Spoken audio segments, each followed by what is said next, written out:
পাকিস্তান টিমের কোনো অবকাঠামো নাই, ওদের কোনো লিগ হয় না, ওদের কোনো প্লেয়ারের আগামাথা নাই।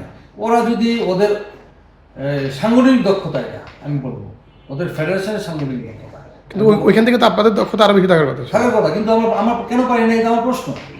আমাদের তো হওয়া উচিত ছিল, আমরা সবার আগে যাওয়া উচিত ছিল। আমরা তো সাপের ভিতরে আমরা পাকিস্তান ইন্ডিয়ার কাছাকাছি তো বড় উপরের দিকে টিম।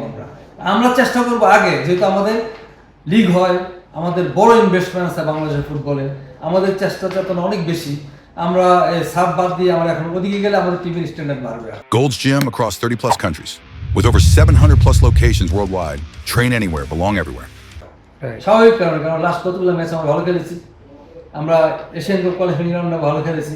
সেক্ষেত্রে ওই টেম্পোটা ধরে রাখা উচিত। ধরতে গেলে আমাদের কোথায় খেলা উচিত, সাফে না আসিয়ান? আমরা আসিয়ান খেলা উচিত, এটা নর্মাল, সবাই জানে। এটা পারেনি কেন? ছেলেদের জিজ্ঞেস করলে এই কথা বলবে, পারেনি আমরা কেন? কেন পারলাম না? আমাদের ব্যর্থতা। কথা বলা হয়েছিল বা আপনি জানতে চাইছেন বা কোনো কিছু? আমি জানতে চেয়েছিলাম। পরে কি শুনলেন? বলে যে যখন বলে এটা সেক্রেটারির কাজ। তা আমি বলবো যে অ্যাজ এ অফিসিয়াল আমরা ওখানে ভলেন্টিয়ার সার্ভিস করি, আমরা জব করি না।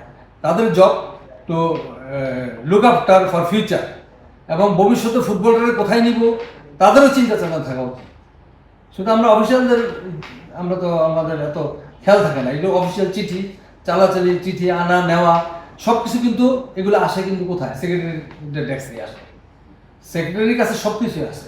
সেক্রেটারির দায়িত্ব এটা দেখা, এবং কোথায় কী হচ্ছে না হচ্ছে, পৃথিবীতে কোথায় কী হচ্ছে সব খবর রাখা, তারপরে আমাদের জানানো, আমরা ইমপ্লিমেন্ট যাবো। না জানলে তো আমরা ইমপ্লিমেন্ট যেতে পারি না।